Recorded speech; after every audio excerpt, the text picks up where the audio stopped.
Hello everybody, it's Wyvern here with another Total War Warhammer 2 community cast.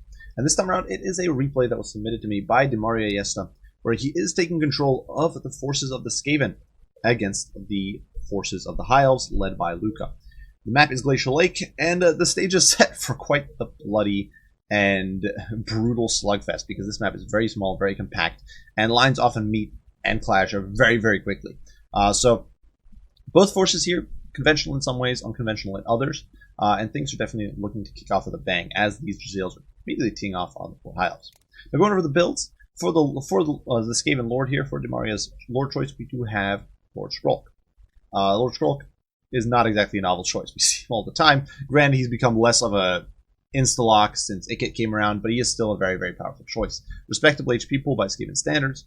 The Robonicus, of course, for that single entity sniping. Great in situations like this where you have a Lore Master, Tyrion, and a Moondragon to deal with. Can really help single out and deal with some of those targets. We do have the Rod of Corruption. Great for melting blobs of infantry, or cavalry, or really any multi-entity unit. Stand your ground to keep your rats in the fight. And then some interesting spells. Plague, not something you see every day. It is a pretty cool spell, and we will see if it's actually utilized in this match. It can actually do quite a bit of damage to clumped up units, units such as Spearmen or Dragon Princes, units like that. You can do a lot of work there. Of course, Clanrat Summon, which it's just good for preventing enemy compromising your backline, disrupting enemy backlines, that sort of thing. And Pestilent Breath. In my opinion, a very useful spell in this match. High Elves tend to bring cheaper infantry, so you'll often see a lot of them Sea Guards, Spearmen, Archers with light armor, that sort of thing. And all of those units are much more vulnerable to Pestilent Breath. It can really both disrupt as well as damage the formation very, very well. Finally, we do have the Aura of Pestilence, providing a -5 melee attack aura. Definitely nifty. Surprisingly, no lore passive for Skrulk, which you often see for that Vigor debuff. Now, it's not the biggest thing ever. It's actually been nerfed since what it used to be, but it can actually have a pretty significant impact in the long run. So I'm a little surprised we're not seeing it here. Perhaps the money was just too tight, and it wasn't able to squeeze it in. Now, alongside Skrulk, we do have an Assassin who has brought Slippery, Rival Hide Talisman, as well as Assassin's Trophy. Concealment Bombs are free, so you always bring those. Assassin's Trophy, very good for debuffing Lords and preventing them from killing your Lord, which could be useful here with Skrulk against Tyrion and a Lore Master, or making your opponent's Lords easier to snipe. We also do have the Rival Hide Talisman. Once again, great for protecting a backline, great for preventing your opponent from busting an area of your front line too soon, or if you just need to protect the Lord from sniping, once again, very, very useful. Now for the front line here, it is pure Skaven Slave. 3 units of them. But surprisingly, this entire army is not Skaven Slave. And this might seem weird, but really, most of the builds I see from Skaven rely almost exclusively on Skaven Slaves for the bulk of the infantry. You just spam Skaven Slaves, and the rest of your army is monsters and weapons teams and war machines. So this is actually a pleasant surprise. We have quite a lot of Clan Rats. 3 units of Clan Rats, some Clan Rats with spears on the periphery, most of them with shields actually, so they're definitely going to be actually a potent force in some ways. Keep in mind that while their stats are not amazing, they can definitely put more of a hurt against units like Leader Nevers down. They can definitely threaten units like Spearmen much more effectively over time, and they might actually make the difference here. Their extra leadership as well, potentially useful if Skrulk gets sniped, or if the Moondragon dives in among them and is threatening fear and terror. I know Skaven leadership is legendary, so you usually don't worry about those things, but at the same time, every little bit can help. We also do have the Council Guard in the back, providing an additional sort of anchor. They can provide Guardian to protect Skrulk. They, of course, are unbreakable, so they will fight to the bitter end. They can always provide a sort of last bastion if you need it. And we do also have 2 units of Rat Ogres, providing backline support and coverage. Now for the shooting, there are 2 units of Jazales. One of them, the Natty Boobos. I think Natty Boobos are honestly not a good choice on this map. The map's just too compact. Lines are going to meet within seconds. So usually you might get like 2 or 3 volleys, and that's it. And your opponent isn't really that concerned about spotting them because you will spot them. So I think it's probably best to just go with normal Jazales on a map like this one. But perhaps the worry was that there would be some bolt thrower play or something, in which case these guys can be a little better. But I just don't really think they're worth the extra money on a map like this. And finally, we do have 3 units of Poison Glove. So this will be interesting to see. Brutal against Cav, brutal against infantry. And while not great, they can do some damage to single entity monsters. Certainly nowhere near the damage they do to multi-entity units, but they can still very much be a threat. And they're cheap and cheerful, so definitely going to be interesting to see how they perform. Now for the High Elf army, for Luca's force, we do see the forces of the High Elves are led by Tyrion, which is definitely a ballsy move. Bold strategy, Cotton. Tyrion is obviously a beast in melee. He can really put the hurt down on Skaven, but on foot, he's an incredibly easy target for Jezzails. Even with Heart of Avalorn, he can be very squishy. Stand your ground. Sunfang, of course, very good. Faint and Riposte, very good. If he gets into melee, he's going to be an absolute beast and potentially unstoppable, because Heart of Avalorn can let him tank through a lot of damage, and the Sunfang can just let him melt infantry. And keep in mind, Sunfang, if I can zoom over here, Sunfang does not actually have limited cast numbers. It's limited by being able to recharge it in melee. But if Tyrion's just stuck in with Skaven Slaves, he can just continuously recharge it and drop it at least 2 or 3 times in battle. So it's definitely not a bad spell there. Now, alongside of Lore Master, definitely another ballsy pick. I think the gamble here was that these Lunar Reavers in the Vanguard would shut down the backline quickly and thus enable these foot characters to close in. Lore Master, though, with Earthblood can definitely provide great healing for the Chariots, for the Dragon Princes. We're getting decimated by Jezzails already. Wisdom's Wild Form can help prevent sort of non-AP units from crushing you too quick, and Spirit Legion is very nice for sniping enemy lords, heroes, that sort of thing, especially against Skaven who don't have heals. Up in the sky, we do have a Moon Dragon just hovering over the field. I don't really know what the point of this guy is. Fear and Terror against Skaven seems like a waste, but hey, you never know. Maybe it'll have some result. Frontline is Spearmen, who will, of course, hold rather well. They'll beat down Skaven Slaves, but not going to win much else.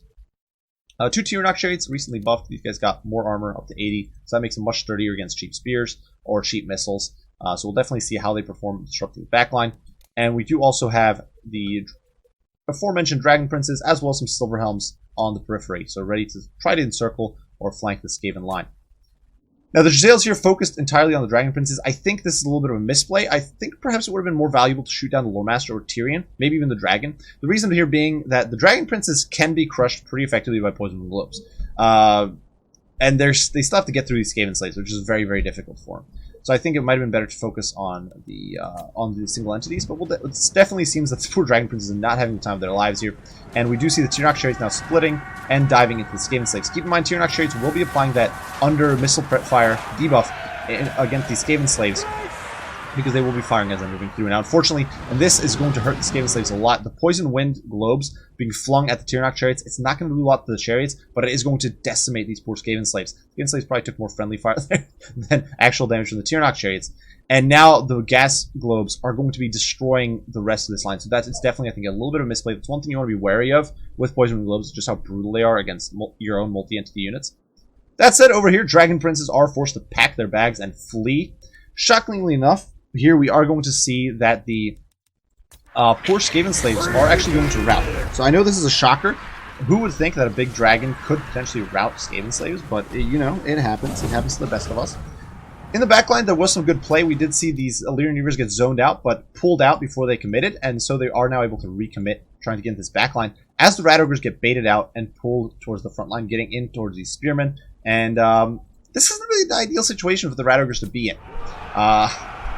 Now, sure, the Poison Wind Globes here will do a lot of damage to the Spears, and that is definitely nifty, but oof. The Rat Ogres and Spears are not what you want in life. That said, these Clan Rats are going to start moving, and we can actually see play going down now. Moon Dragon here flies over and goes for the black line. Personally, I would have probably gone for the Rat Ogres, but we're going to see it diving in here on the Poison Wind Globes, doing a lot of damage to these guys. And as the cavalry collapses inward from all flanks, it's actually going to start forcing a terror out. So definitely, I think, a really good play, and that's actually going to have some pretty nasty impacts. Now, over here, we do see play going down. So this is a hilarious-looking spell that we really don't see enough of. And unfortunately, you just don't really see it used. Just look at that angry rat, angry scroll towering over the battlefield. It's almost like Foot of Gore. Really funny, really fun to watch. And it actually does a decent chunk of damage. So here, it actually took down these Spearmen by about half of their by about 2,000 HP. So definitely was a pretty good cast there. Back here, we can see the cavalry cleaning up this backline, crushing the Poison Wind Globes. All these units that got terror out by the Moon Dragon are now being torn to shreds. Rival High Talisman from the Assassin is just not enough. That said, yeah, there are some of these units getting mopped up, but it's a trade. It's certainly been a trade. These units will probably not be able to return ever. And the Moondragon's still on very good HP. Assassin now down to 2,000 HP. Was actually hit by Spear Leech earlier. Moondragon does enter the area of the Rival High Talisman. Over here, Tyrion is getting beaten to crap by the Rat Ogres as well as Skrull. He did get hit by Lou Wannicus earlier, so he's not having the time of his life. He's actually routing here, but Whistling Wild Form does go down, and hopefully he will be able to stay alive. If Tyrion got sniped at this point, it would probably be quite a disaster for the High Elves. The balance of power is so very, very close. Now, elsewhere, we can see the Moondragon once again diving in, disrupting the Poison Globes, and the biggest problem right now is actually that the Giselles are compromised, because that is going to leave Dimaria with very little to counteract the dragon, and as well as Tyrion and the Loremaster. Certainly Poison Globes can do some damage, but it's not going to be massive. Now, these Giselles here do try to sort of squeak away, but Tyrannok Chariots is actually going to be a pretty nasty threat if all you've got left is Poison Globes. Rat Ogre is not the most reliable counter to those. Now, Tyrion here does manage to squeak away, still got 800 HP, so he's an absolute champ. We can see the Rat Ogres here rallying in the distance. They will be able to recommit. But certainly things are, despite the balance of power sitting quite comfortably in favor of the Skaven, there are certainly some big advantages to the Elves right now, who do have some of these pretty nasty units on the field. Illyrian Reavers running amok, crushing the shooting, and this is really the important thing to prioritize against Skaven. Just get rid of the missile units, and the rest usually falls apart. The Clan Rats and the sort of mainline units are tied down fighting all of these frontline troops. Over here, the Loremaster is fighting Council Guard, which I think is actually unfortunate. The Council Guard probably should be fighting something like cavalry. Sunfang does go down and just roast these Clan Rats. Tyrion diving back in, up to 60 kills at this point. Probably got most of this in the little cast right there. And we do see Rod of Corruption going down, melting the Silverhelms, and helping this game bounce back in. Now, Breath goes down, melts the Rat Ogres, melts Skrull for a little bit. But Skrull's still 3,000 HP, so he's definitely not in bad shape. Dragon is going to dive in, rout off the Rat Ogres, and with a pincer charge with Illyrian Reavers, things are definitely not looking too hot for the Skaven. Now, Tyrion here is being hit by secondly Wannicus, but in comes the Heart of Averlorn, and he's going to stick around, no problem. Assassin's Trophy is not really phasing him. He's still got pretty high stats, even with that active. And we do see Spear Leech going down on Lord Skrull at this point, so things are definitely looking a little sketchy. Balance power dead center. The Tyrannok Chariots here are being used really effectively to chase off the enemy shooting, so the Skaven shooting here being pursued. Luca doing his best to just keep the shooting off the field, and that's really potentially a win condition here. If you can get rid of, especially if the Giselles don't come back, there's not too much left in here that can really counter a Moondragon or even the Loremaster. And actually, the Tyrannok Chariots could also be an absolute nightmare. Now, we do see that some Poison Globes are rallying in the distance. Over here, Skrull as well as the Assassin are once again beating up on Tyrion. So, surprisingly, Tyrion not holding up as well as I had anticipated. I think a mixture of the summons as well as debuffs from the Assassin are actually playing a big part of that. At the same time, though, Skrull here gets beaten down by the Moondragon, who then promptly kind of waddles away unfazed. Over here, the Tyrannok Chariots are just running amok over top of the Skaven Slaves, getting rid of these peripheral troops. Rat Ogres are not going to last long in this, and you see all these peripheral troops getting mopped up by the High Elves, so definitely some good play there. Tyrion trying to escape, scurrying away for dear life, but not really working out. He's getting pursued by a pretty angry mob of Skaven. I do think it might have actually been prudent to split apart the Skaven troops here and just let the Assassin go after him, because the Assassin would probably be doing the best job of killing Tyrion. And he is fast enough to stay on top of him easily, but that is not happening. Skrull here does rally alongside his troops. Beautiful breath there. Roasts the Council Guard, reducing them to 22 models, though not before they break the Loremaster. And this is definitely going to be quite a problem, because that means no more magic for the High Elves, potentially. He's fleeing in a good direction, so he might actually rally. We can see the Skaven actually trying to regroup, so definitely some good play there from Dimaria trying to regroup his troops. And one of the big problems for Skaven, of course, leadership. If you let your troops just fall apart and go their own way, you can end up with quite the disaster on your hands. The Clan Rats here actually reform ranks to meet the cavalry charge, so that's definitely a good play. And of course, Luca sees it, so he is now trying to sort of avoid that engagement. The Assassin here actually dives in against the Moondragon, so this little rat is definitely going balls to the wall, trying to shut down the dragon. Has quite the heart of courage, but isn't really going to be able to do much before the Moondragon just leaves. Balance of power still dead center, which is nuts, but I do think the advantage is really in the High Elves' favor right now. All of these units on the periphery, the Rat Ogres, the Poison Wind Globes, the Skaven Slaves, are potentially removable. And I really think that right now, while Luca is obviously trying to save Tyrion right now, I think it actually might be a more prudent call to crush these peripheral troops, get rid of these rat ogres, the poison wind globes, these Skaven slaves, these units, and rely on the fact that your high elves have high leadership and will stick around even in grim situations. Because Tyrion is just not really squeaking away here. 460 HP. He doesn't have Heart of Avalor anymore. He's almost hit heal cap. I'm not sure it's really worth trying to save him. And these Elite Reavers being lost now is actually a bit of a problem. It's going to make it harder to land pincer movements later on. And we do see Stand Your Ground going down from Skrulk, trying to keep everything in the fight. We also do see Rod of Corruption going down, melting the Elite Reavers. But unfortunately, there aren't really any good targets for it in the AoE. Luca does succeed here, though, in allowing Tyrion to escape. So Tyrion's going to break, escape, and I believe he should rally. He's still got a ways to go before the border edge, before the map edge, because that's all the way over there. And he actually does regroup. Lore Master of Hoeth here. Should probably, I don't know how the Winds of Magic situation is, but most likely it would be a good idea to try to Skrulk some more. The Tyrannok Chariots just kind of leave here, and we do see an Earthblood going down. I think it might have been better to wait for the dragon to at least be in the AoE. Try to get a better replenishment, but perhaps Luca felt pressured or hurried because he didn't want to get hit by these rat ogres without it. Now Dragon immediately decimates these poor poison wind globes, so we are seeing these peripheral troops being hunted down. Now keep in mind, clan rat spears and do actually count as they aren't expendable, so they actually will hurt your leadership if you're able to remove them from play, or it does hurt the overall army leadership potentially if you're able to remove them from play. Tyrion here rallies, but he's not going to be able to get very far. 460 HP is just not enough. He does actually land a pretty meaty hit there on Skrulk, dropping him down to 1700, and is going to get a pretty nasty Sunfang, just roasting a horde of little rats. 120 kills on Tyrion, so he's definitely paying for himself. But and actually, he's putting Skrulk in the dumpster, so that's probably a little bit of greed here. And honestly, something I would have done as well. But the attempt to snipe out Tyrion is kind of backfiring on the Skaven right now, because Tyrion is just showing that he's not to be trifled with, cutting Skrulk down to size in a matter of a few swings, and really putting the rat on the back foot. Now, the assassin does come in and save him, but suddenly things are looking grim. Balance of power shifts decisively against the Skaven if the High Elves snipe out Skrulk, which is looking more likely than ever, especially with the Lore Master and the Dragon coming in.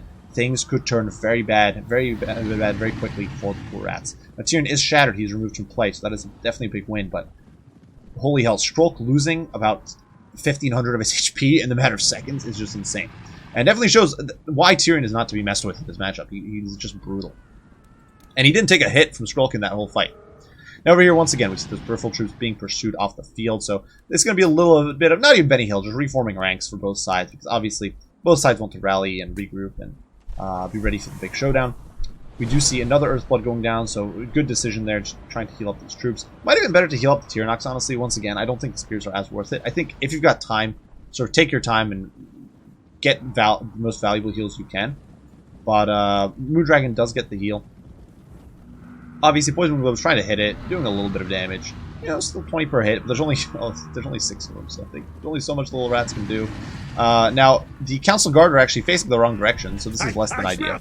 And we do see that the chariots are now committing to this charge. And really, with the Dragon, things are going to go south very, very quickly. Keep in mind, Skrulk is being shielded right now by the power of the Council Guard. He's actually up to, I believe it's 35%, or it's just a 15% physical resist. I thought he had baseline physical resist, but he does not. But in comes the Moondragon. It's going to really do a lot of damage. You're trying to, I believe, focus on the assassin, though, gets distracted going after the Rat-Ogres. Another Clan Rat summon there, trying to disrupt things, and Skrulk being a very gutsy rat here, going after the Dragon. The Poison Wind Globes being thrown at the Dragon, kind of a desperate move, desperate times called for desperate measures type of situation. One Rod of Corruption saved to the bitter end here, and that could actually be really valuable because these Spearmen are one of the big things anchoring the High Elf line. Balance of power still decisively in the High Elf's favor, and things are looking not too good. But the Lore Master actually routes there. Potentially, Lord Skrulk's mere stench and presence was enough to deter this Elven Scholar from sticking around any longer. And Skrulk now going balls to the wall against the Moondragon, which I'm not sure that's the greatest idea, bud, but he's trying.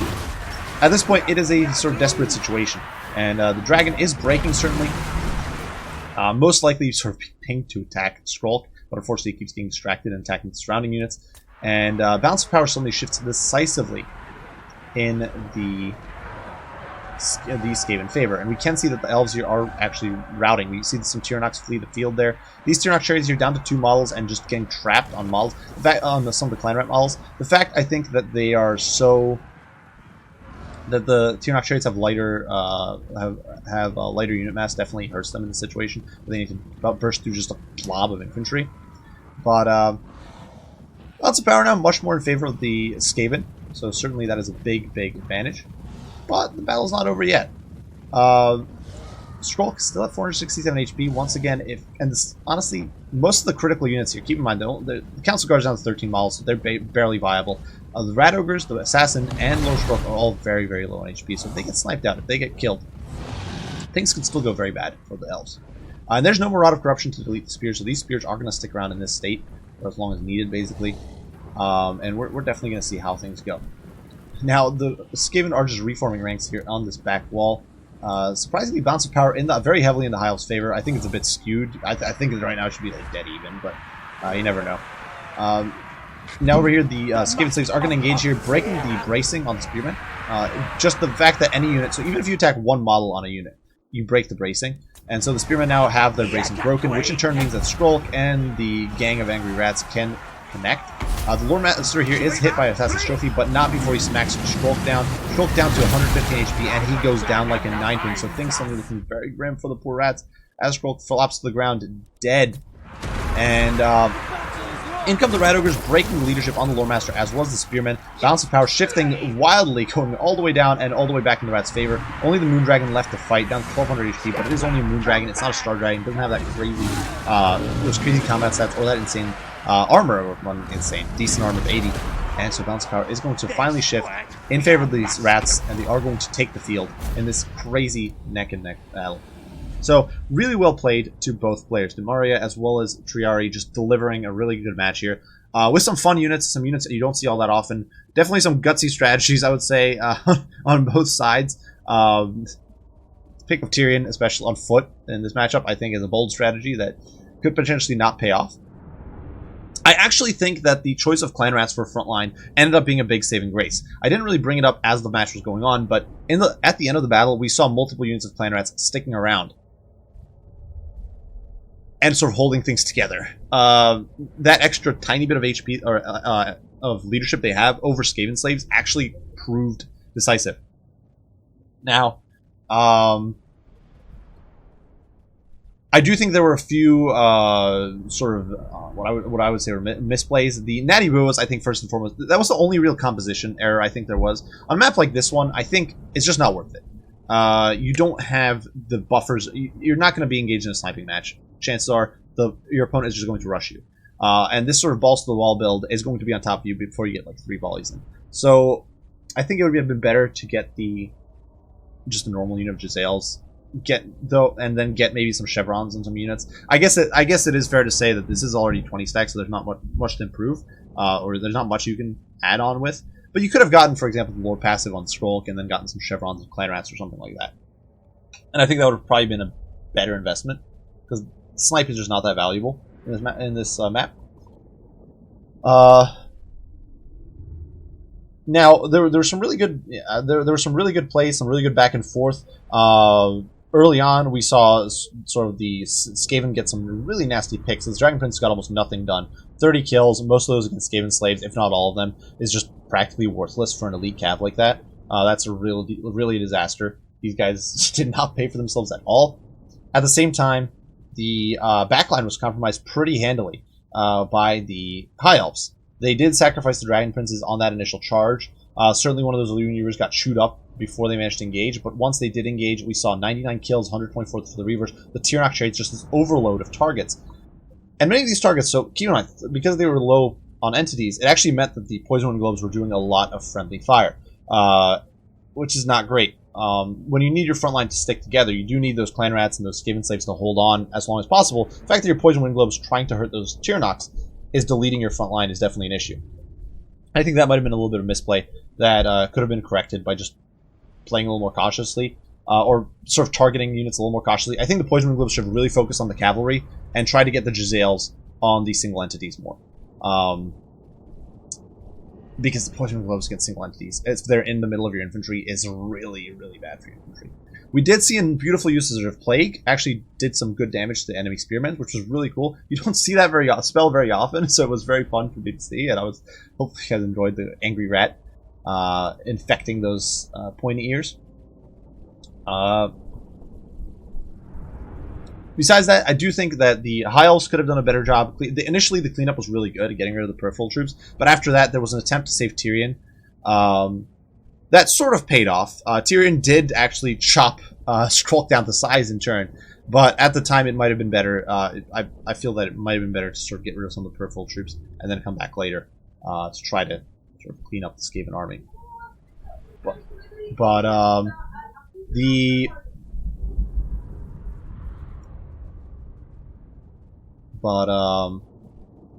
And that was probably the one sort of decisive moment. Was an older Skrulk did try to go after Tyrion, and it just kind of backfired. That was something that I think nobody could have foreseen it going that badly for Skrulk. Personally, I had expected Skrulk to land a hit on the charge at least, and Skrulk just didn't. Which Tyrion showing that he's an absolute champ, given the right circumstances, and just crushing Skrulk mono a mono, and almost resetting the match in favor of the High Elves in the long term. So definitely some brutal stuff there. Definitely well played. A very high micro game. Some really cool builds. The massive amount of cav here. It's very difficult to micro an army like this. Luca definitely very nearly pulled it off. This was a very interesting Skaven army. Bring clan rats, ditching the usual Skaven slave line to get a slightly sturdier front line. I think it was actually a well-made gamble. And Dimaria keeping his cool, even after his entire backline got essentially annihilated, and he was reduced to just rat ogres and a haggard hero squad. I think keeping his cool, regrouping his troops was also really, really good. So definitely well played to both players. I really hope you guys enjoyed this match. It was really, in my opinion, a fun one. I really enjoyed watching it and seeing the crazy sort of back and forth that went on. The balance of power just jumping back and forth between the players was just insane and really had me on the edge. The variant. So I hope you guys enjoyed. Huge shout out to Dimaria for submitting the replay. Big thanks to both players for this wonderful match. Hope you guys enjoyed. If you would like to see your own replays casted, or just would like to see some critique, or just show off some crazy build or units or whatever, you can submit them to wyverngamingreplays@gmail.com. I will be leaving a link down in the description below. As usual, any critique, comments, questions, all that sort of thing, feel free to post those, and I will do my best to respond as soon as I can. I do thank you all for watching, and I will see you all in the next one. Wyvern out.